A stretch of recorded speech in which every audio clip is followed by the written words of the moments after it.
오늘 설교의 제목이 다 이루었다입니다. 예수님께서 십자가에서 돌아가시기 직전에, 죽음을 맞이하시기 직전에 하신 말씀입니다. 다 이루었다 하시고 머리를 숙이니 영원히 떠나가시니라, 이렇게 말합니다. 우리가 2002년에 있었던 월드컵을 한국인이라면 다 기억할 것입니다. 그때 그 감격이 굉장히 컸기 때문에 그렇습니다. 그 월드컵 중에 우리 한국의 모든 국민들 사이에 많이 이야기하던 것이 바로 꿈은 이루어진다라는 겁니다. 꿈. 월드컵을 통하여서 정말 기적과 같은 그러한 성적을 기대했던 것입니다. 그리고 한국 대표팀이 정말로 예상치 못한 그런 성적까지 내면서 정말 꿈이 이루어지는 듯한 그러한 기분을 모두가 느꼈습니다. 그러나 그 꿈을 이루고 나서 그것이 마지막이 아니었습니다. 한국 대표팀은 그 월드컵이 끝나고 나서 그 성적을 또 그만큼의 기량을 유지하기 위해서 계속 애써야 했고, 결국에는 그것이 안 돼서 지금은 그때보다 많이 피파 랭킹도 떨어져 있음을 우리가 봅니다. 인간의 삶에서 무엇인가를 이룬다고 하는 것은 이렇듯 정점을 찍고 가장 높은 곳에서 그 꿈과 계획을 이루고 그 후에 다시 거기서 떨어지지 않기 위하여서, 그것을 유지하기 위하여서 계속 노력해야 함을 봅니다. 이것이 인간이 무엇을 이룬다는 것의 한계입니다. 그런데 예수님께서 오늘 말씀하시는 다 이루었다라고 하는 것은 정말 다 이루신 것입니다. 그 후에는 무언가가 더 있지 않습니다. 예수님께서 다 이루신 것, 그 후에는 우리가 그저 이루신 그 일에 혜택만 받으면서 살면 되는 겁니다. 예수님께서 이루신 그 일에 우리가 의지하고 기대고 그 일을 믿으면서 우리가 구원이라는 혜택을, 은혜라는 혜택을 누리면 되는 것입니다. 예수님께서 다 이루었다라고 하신 그 말씀, 우리가 혜택을 누려야 할 그 일, 그것이 과연 무엇일까요? 우리가 아는 대로 예수님께서 이 십자가에서 다 이루었다 하신 그 일, 바로 그것은 하나님께서 가지고 계시는 구원 계획이었습니다. 죄인들을, 선하지 않은 그 죄인들을 하나님의 품 안으로 다시 품기 위하여서 오랫동안 가지고 계셨던 그 죄인들을 구원하시기 위한 계획, 그 모든 과정들, 그것들이 이제 다 이루어졌다, 끝났다 하시는 것입니다. 성경에서, 성경 어디를 보더라도 구약과 신약, 이 다른 곳의 말씀들이 계속해서 연결되고 이어지는 것들을 우리가 봅니다. 그러나 특별히 이 요한복음 19장에서 예수님께서 고통당하시고 또 십자가에서 죽음을 맞이하시는 이 장면의 19장에서 더 많이 우리가 특별히 구약에 있는 내용들이 이제 신약에서 이루어졌다라는 것을 많이 볼 수가 있습니다. 어떠한 것들이 그러냐 하면요, 먼저 예수님께서 못 박히실 때 다른 강도들과 함께 못 박히신 것, 그것이 구약의 이사야서 53장 12절에 나와 있습니다. 구약에 이미 예언되어 있었던 일이다 하는 것입니다. 하나님께서 이미 오래전부터 이 구원의 계획을 세워놓으신 일이다라는 것을 보여주는 겁니다. 또 그것뿐만이 아닙니다. 이 로마 군사들이 예수님의 옷을 나누고 제비 뽑은 것, 이것 역시 시편 22편 18절에 나와 있습니다. 예수님의 어머니인 마리아의 슬픔, 십자가에서 죽임을 당하는 그 예수님을 바라보면서 슬퍼하고 있는 그 어머니 마리아의 아픔이 누가복음 2장 35절에 나와 있습니다. 누가복음 2장 35절에 보면 예수님께서 태어나셨을 때, 아직 아기 예수님일 때 성전에서 시므온이 이 마리아를 보고 했던 그 이야기가 있습니다. 칼로 찔리는 것과 같은 아픔이 당신에게 있을 것이다 라는 그 말이 나오는 것을 봅니다. 역시 이것도 이러한 구원 계획이 그 전부터, 과거부터 하나님의 계획으로 계속 내려옴을 우리가 볼 수 있는 겁니다. 또한 예수님께서 십자가 위에서 말씀하신 내가 목마르다 하신 그 말씀도 시편 22편 15절에서 우리가 볼 수 있습니다. 이와 같이 하나님께서 우리 죄인들을 구원하시고자 했던 그 일은 한 번에 즉흥적으로 이루어진 것이 아니고, 하나님께서 오랫동안 우리 죄인들의 그 죄악을 참으시면서, 인내하시면서 우리를 바라보시면서 오랜 시간을 계획해 오신 것입니다. 그리고 예수님께서 결국 이 땅에 오셔서 예수님께서 인간으로 이 땅의 삶을 또한 사시면서 이 구원의 계획을 다 이룰 그때까지 준비하시고 계획하시는 것을 우리가 신약에서 복음서에서 볼 수가 있습니다. 그리고 결국엔 그 모든 과정과 계획이 하나하나 다 이루어져 가면서 끝에 마지막에 지금 예수님께서 십자가 위에서 하시는 말씀입니다. 다 이루었다. 다 이루었다. 원어로는 테텔레스타이라고 이렇게 나옵니다. 테텔레스타이. 다 이루었다. 이 다 이루었다라는 말에는 두 가지의 의미가 있습니다. 첫 번째는 완결. It's completed. 완결이라는 의미가 있습니다. 또 두 번째로는 완불이라는 의미가 있습니다. Paid in full이라는 완불의 의미가 있습니다. 첫 번째 의미, 완결. 다 이루어졌다. 그 말 그대로입니다. 다 끝났다는 것입니다. 더 이상 할 것이 없다는 것입니다. 하나님께서 구원의 계획으로 이제까지 그 과정과 그 하나님 참으시는 모든 시간 동안 다 준비해 오신 그 과정들이 이제는 다 끝났다. 구원을 위하여서 모든 일이 다 이루어졌다는 겁니다. 더 이상 우리 죄인들의 구원을 위하여서 행해져야 할 일이 없다는 겁니다. 이제는 예수님께서 십자가의 죽으심을 끝으로 완결된 그 일에 아까 말씀드렸듯이 우리가 그 일에 기대어 의지하여 믿어서 그 구원의 혜택을 받을 일만 남았다는 것입니다. 우리가 가끔 이것을 알면서도 실수하는 것, 또 착각하는 것이 바로 구원에 우리의 선행, 우리의 노력이 어느 정도 영향을 끼칠 수 있다라고 생각하는 것입니다. 내가 착하게 살아야지, 내가 도덕적으로 살아야지, 선행을 해야지 라는 것들이 바로 거기에 속합니다. 내가 무엇인가 더 좋은 일을 하면, 착한 일을 하면, 착하게 살면 하나님께 더 가까이 갈 수 있을 것 같고 구원을 받아도 더 높은 수준의 구원을 받을 수 있을 것으로 생각합니다. 그러나 우리의 구원에 대해서도 우리조차 아무것도 할 일이 없을 만큼 예수님께서 하신 일, 그 일 자체로 모든 것이 완성되었고 끝났습니다. 그것이 다 이루었다라는 말의 의미입니다. 우리가 더 이상 예수님의 구원의 일에 하나님께서 계획 세우셔서 하신 그 구원의 완성된 일에 더 이상 보탤 것이 없다는 말입니다. 그저 우리는 이루어진 그 일에 기대어서 그 구원을 누리면 되는 것입니다. 바로 그것이 은혜입니다.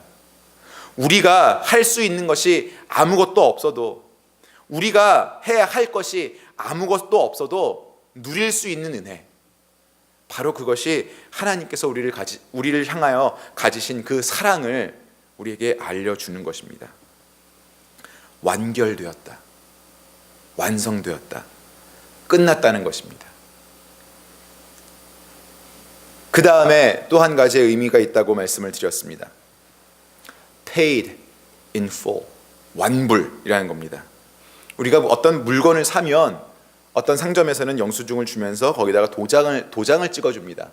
Paid in full이라는, 다 지불했다는 이야기죠. 예수님께서 이 십자가 위에서 다 이루었다라고 말씀하실 때 역시 그 의미에도 이것이 있었습니다. 무엇을 다 지불했다는 겁니까? 우리들의, 저와 여러분의 죄값을 다 치루었다라는 겁니다. 개혁주의 성경신학자 R.C. 스프라울의 주석에 보면 이 시대에 상업적인 그 모든 사업, 또 환경 안에서 이 테텔레스타이라는 단어가 쓰였다는 것입니다.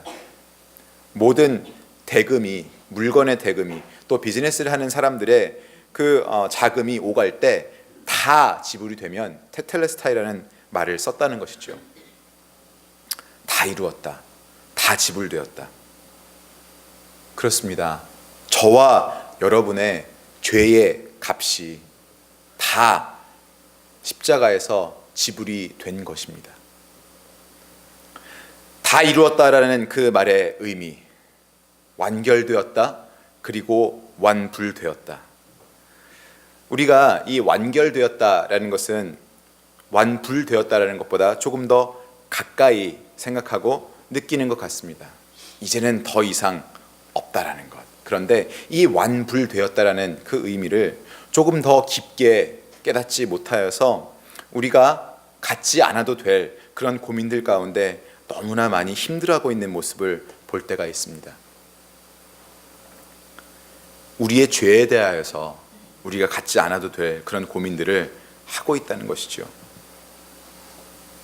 어제 그제 목요일부터 어저께까지 제가 청소년 코스타라는 그 집회에 다녀왔습니다. 코스타라는 집회를 많이 들어보셨겠지만 유학생, 대학생들과 또 청년들을 중심으로 시작하여서 그들을 위하여 시작이 된 집회입니다. 그래서 코스타라는 그 특성상 한국어를 하고 한국 문화권에 가까운 젊은이들을 위한 그런 예배가 드려집니다. 제가 가서 만났던 7학년부터 12학년까지의 청소년들 역시 이들도 한국어를 더 잘 쓰고 또 한국 문화권에 있는 그런 친구들이었습니다. 우리는 이제 이 커네리커에서 보는 우리의 자녀들, 청소년들이 거의 다 2세 애들이고 영어권의 아이들이죠. 근데 미국 전역에서 여러 곳에서 온 아이들 중에 그렇게 한국어를 잘 쓰고 한국 문화권에 동화되어 있는 아이들이 많다는 것, 아마 여러분들 보시면 깜짝 놀라실 겁니다. 미국에 이런 아이들이 이렇게 많았구나라는 것을. 그런데 이 아이들이 가지고 있는 고민이 있습니다. 뭐냐 하면 한국 문화권 안에서 한국어를 더 잘 쓰면서 살기 때문에 남의 나라에서 산다는 그러한 어려움이 이 아이들에게는 많이 있습니다. 남의 나라에 산다는 것. 2세들에게는 거의 없는 그런 고민들이죠. 거기다가 그들이 가지고 있는 고민이 또 하나 있는 것은 신앙생활에 대한 고민입니다. 신앙인으로서, 크리스찬으로서 살아가는 것에 대한 고민. 그래서 그 나이에 고민을 갖지 않는 청소년들은 없겠지만 그들은 다른 친구들보다 더 많은 고민을 한 가지 더 얹어서 살아가는 듯 했습니다. 굉장히 고민이 많은 그러한 학생들이었습니다.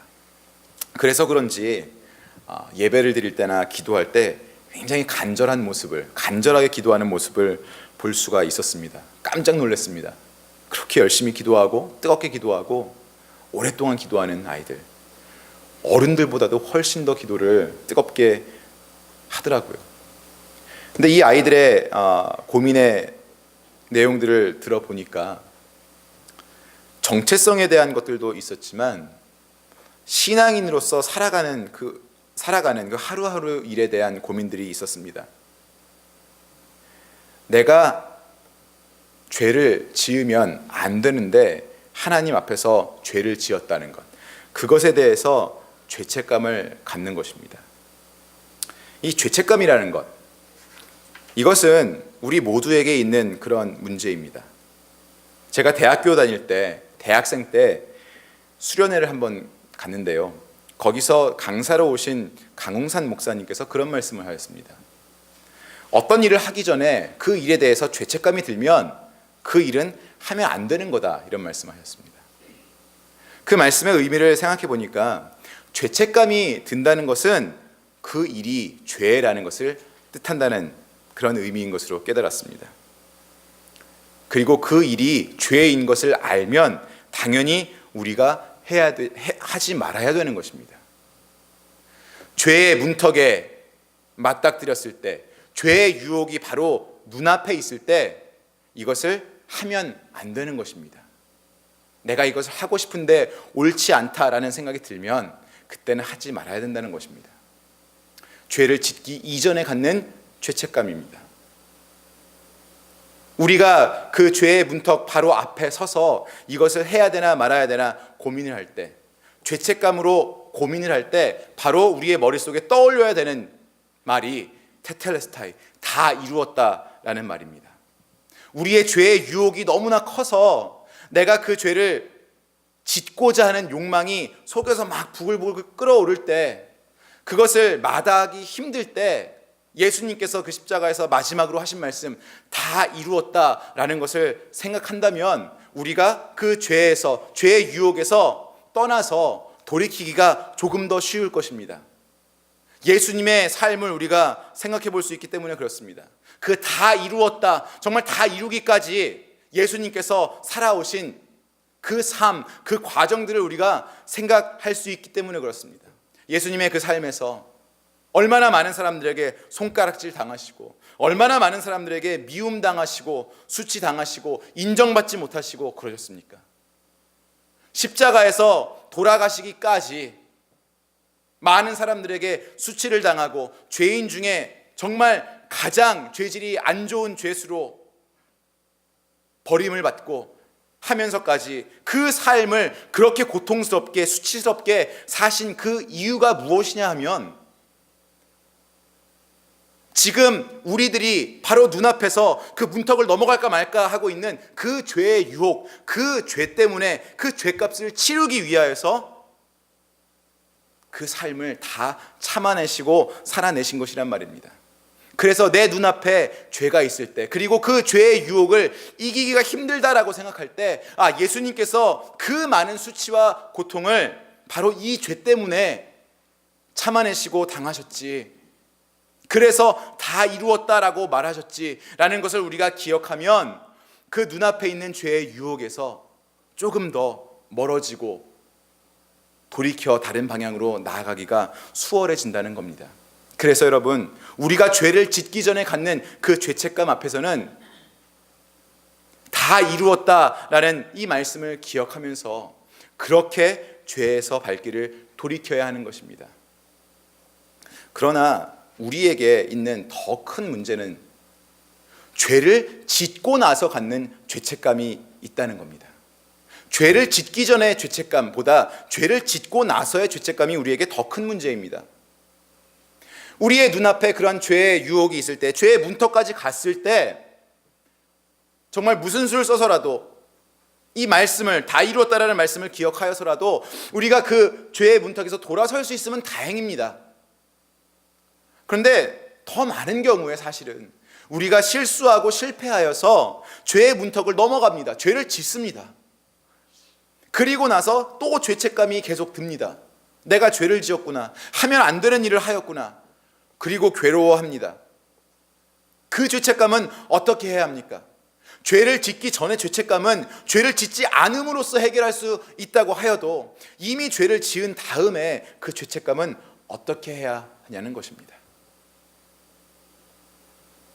제가 이번에 유스코스타에 가서 청소년들과, 아까 말씀드린 그 고민이 많은 청소년들과 이야기를 하면서 그러한 고민들을 가지고 있는 학생들을 많이 만났습니다. 죄를 지었는데 그것 때문에 너무나 괴로운데, 그리고 이제 그 죄를 중단해야 되는 것을 아는데 어떻게 해야 될지 모르겠다고. 특히 남학생들하고 많이 이야기를 하게 됐습니다. 보통 그런 데를 가면 강사들에게 많이 다가와서 말을 걸고 이야기를 하고 이러는 아이들은 여학생들입니다. 근데 이번에는 남학생들이 많이 와서 이야기를 했습니다. 그 아이들이 하는 죄에 대한 고민 이야기들 중에 성인물 동영상, 보통 우리가 야동이라고 하죠. 이것을 보는데 끊을 수가 없다고 하는 애들이 많았습니다. 중독이죠. 예전에 제가 중고등부 학생들을 가르칠 때는 그러한 죄가 있으면 창피해서 드러내놓고 이야기하지 못했습니다. 거의 그랬습니다. 근데 요즘 아이들은 솔직하게 그런 것에 대해서 다 이야기하고 고민을 상담하고 싶어 하더라고요. 그 솔직함에 참 고마웠습니다. 이 아이들이 그 하면 안 되는 일에 대해서 너무나 괴로워하고 있는 겁니다. 제가 고등학생 아이들을 가르칠 때 한 수련회에서 한 집단의 아이들이 한 4명 정도 되는 남자아이들이 수련회 첫날 밤에 싸우고 그 새벽에 일어나서 함께 술을 나눠 마시고 아침에는 일어나서 담배를 피고 아침 식사를 하고 나서는 숲으로 들어가서 자기들끼리 마리화나를 핀 일이 있었습니다. 이 말씀을 전해드렸던 것 같습니다. 나중에 그 아이들 제재를 가하고 그랬지만 또 그 아이들을 만나서 여러 가지 이야기를 나눌 때 다 알고 있습니다. 자기들이 하면 안 되는 것을 한 것 다 알고 있습니다. 죄책감 속에 있습니다. 그러나 그 아이들이 한결같이 하는 말이 그겁니다. 끊을 수가 없다고. 너무나 괴로운데 하면 안 되는 거 아는데 끊을 수가 없다고. 여러분, 이런 죄에 대한 죄책감이 아이들에게만 해당하는 그러한 이야기겠습니까? 저와 여러분에게도 늘 있는 그런 고민 아닙니까? 우리 매일매일 살면서 죄의 문턱을 넘나들고 있습니다. 사실 넘어갈 때가 더 많이 있습니다. 그래서 그 죄를 지었다는 죄책감에 사로잡혀서 자유하지 못하고 거기에 그 죄책감 안에 웅크리고 괴로워할 때가 너무나 많습니다. 거짓말을 해야 하고 사업을 하면서 솔직하지 못하게, 정직하지 못하게 하는 일들 행해야 하고 자녀들에게 이유 없이 화를 내고 분을 내는 그러한 죄를 짓기도 합니다. 하나님 앞에서 해야 하는 예배를 드리는 그런 일도 하지 않고 죄를 지을 때도 있습니다. 우리 주위에 있는 사람들에게 내가 죄를 짓는 일들이, 그런 유혹들이 우리에게 하루에도 얼마나 많이 있는지 모르겠습니다. 여러분, 그 죄를 짓고 난 후에 오는 죄책감, 그것으로 갖는 그 고민들, 괴로움들 어떻게 해야 합니까? 아니, 사실은 우리의 고민, 조금 더 솔직히 말하자면 어떻게 그 죄를 그만 지을 수 있습니까? 이게 우리의 고민이죠. 어떻게 우리의 죄를 그만 지을 수 있을까? 어떻게 하면 이 죄책감에서 해방되어 자유로울 수 있을까? 여러분, 그때 우리가 또 다시 생각해야 되는 말이 바로 이겁니다. 다 이루었다. 죄를 짓기 전에 그 죄의 유혹이 눈앞에 있을 때에도 우리가 기억하여야 하는 말씀이 이 다 이루었다라는 것이라면, 죄를 짓고 난 후에도 그 죄책감에 괴로울 때에도 우리가 다 이루었다라는 말씀을 기억해야 하는 것입니다.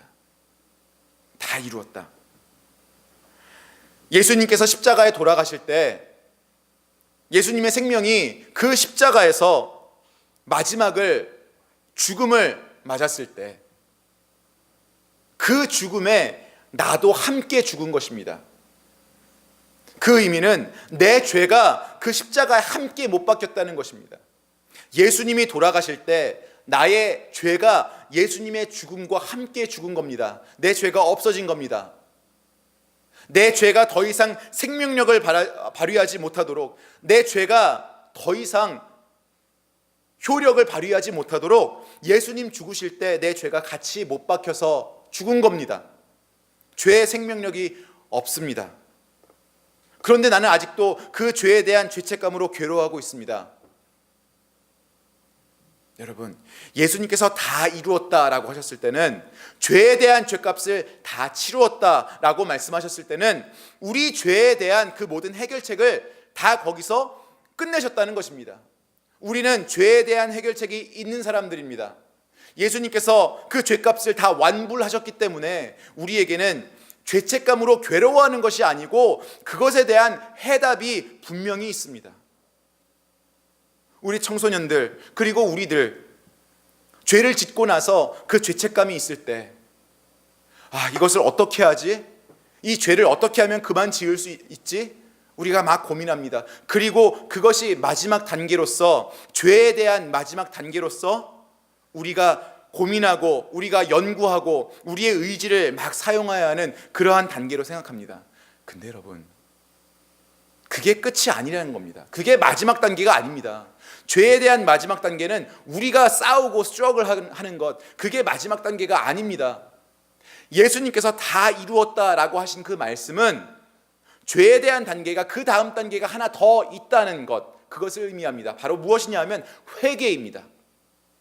예수님 죽으실 때, 십자가에 못 박혀서 돌아가실 때 우리 죄가 같이 못 박혀서 죄의 생명력이 더 이상 없다는 것, 그것은 우리가 회개의 단계까지 나아가서 하나님 잘못했습니다.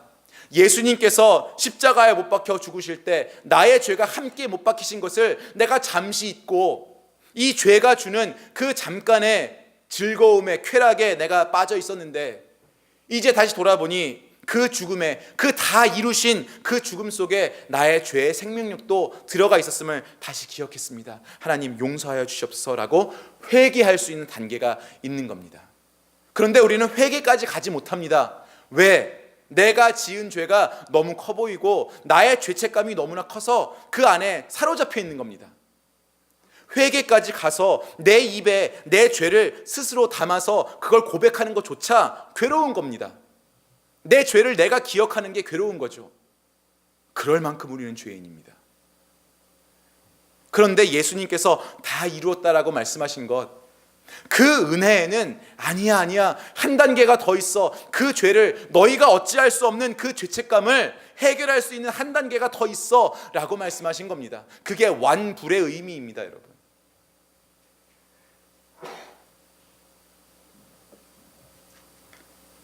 우리가 죄책감으로 괴로워할 때 어떠한 생각을 갖습니까?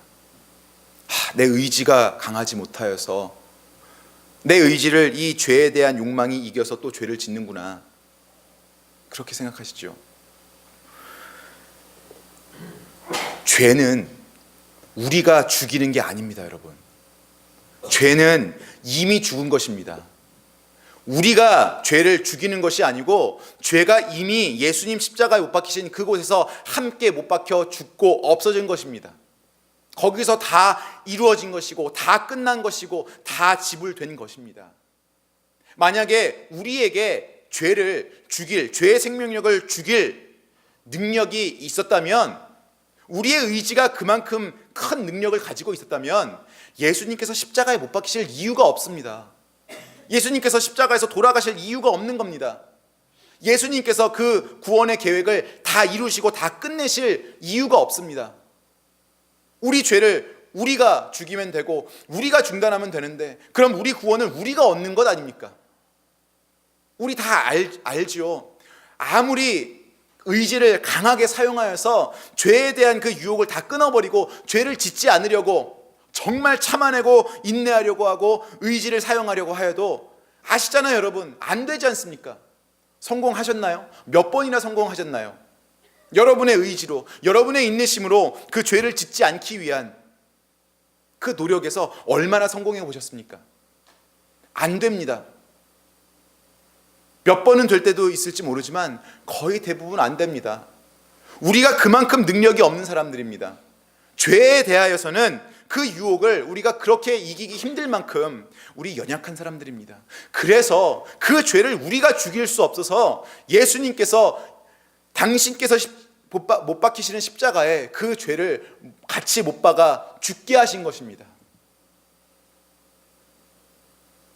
이제 그래서 우리의 죄가 보일 때, 우리가 이미 지은 죄가 보일 때 예수님 앞에 나가서 회개할 수 있는 겁니다.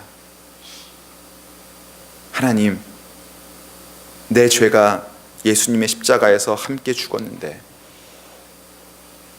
내가 그것을 모르고 이 죄가 아직도 생명력이 있어서 나에게 기쁨을 줄 줄 알고 내가 이 죄를 지었습니다. 그런데 하나님, 내가 다시 기억했습니다. 그 십자가에서 예수님께서 다 이루었다라고 하신 말씀의 의미를 다시 기억하였습니다. 용서해 주십시오. 회개할 때 괴로운 마음 이해합니다. 나의 죄를 다시 한번 생각해야 하고 내 입술로 다시 한번 그 죄를 끄집어내야 하는 하기 싫은 마음, 하나님 앞에 기도하는 것에도 하기 싫은 그 마음, 사람 앞에 내 죄를 드러내는 것은 수치스럽고 창피해서 하기 싫죠. 그런데 하나님 앞에서 1대1로 하는 기도 속에서도 그것을 하기 어려운 마음도 우리 있습니다. 그렇지만 여러분, 그것은 사탄이 주는 생각입니다. 예수님의 다 이루신 그 해결책에 가까이 못 가게 하려는 그 사탄의 술수입니다.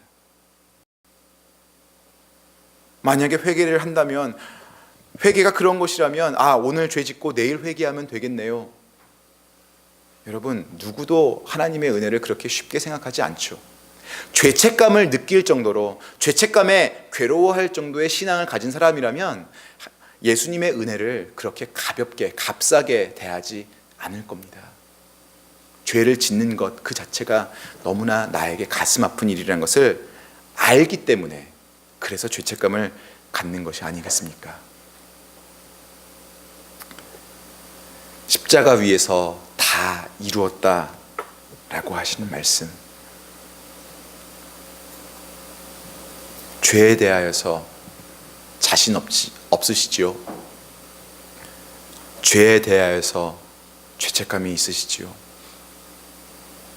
여러분, 그 괴로워하심에서 한 단계 더 나오십시오. 하나님께서 여러분을 기다리고 계십니다.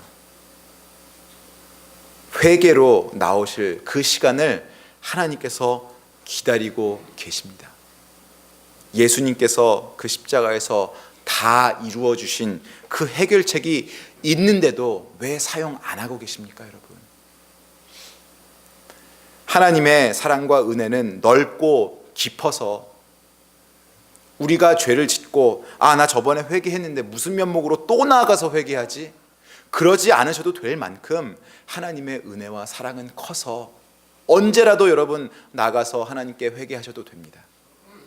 하나님의 은혜가 그러한 것입니다. 예수님께서 다 이루신 것이 바로 그러한 것입니다. 그러한 은혜이고 그러한 사랑입니다. 여러분의 삶에서 가지고 계신 죄에 대한 괴로움, 십자가를 기억하시면서 해결하시기를 주님의 이름으로 축원합니다. 이 시간에 함께 기도하겠습니다.